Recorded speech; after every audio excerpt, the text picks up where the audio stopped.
தமிழகத்தில் உள்ள 234 சட்டமன்ற தொகுதிகளுக்கும் வரும் ஏப்ரல் 23, 2026 அன்று ஒரே கட்டமாக தேர்தல் நடைபெற உள்ளது.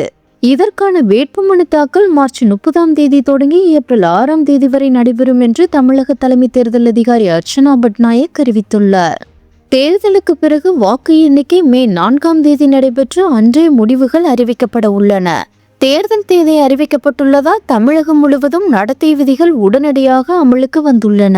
வாக்காளர்களுக்கு பணம் மற்றும் பரிசு பொருட்கள் விநியோகிப்பதை தடுக்க மாநிலம் முழுவதும் பறக்கும் படைகள் தீவிர கண்காணிப்பில் ஈடுபட்டு வருகின்றன.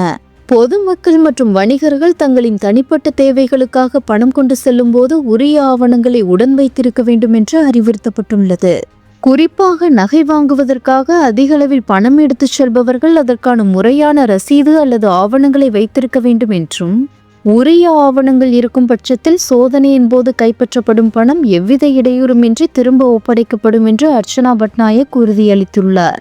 தமிழகத்தில் மொத்தம் 5.67 கோடி வாக்காளர்கள் உள்ள நிலையில் சுமார் 75,032 வாக்குச்சாவடிகள் அமைக்கப்பட உள்ளன என்பது குறிப்பிடத்தக்கது.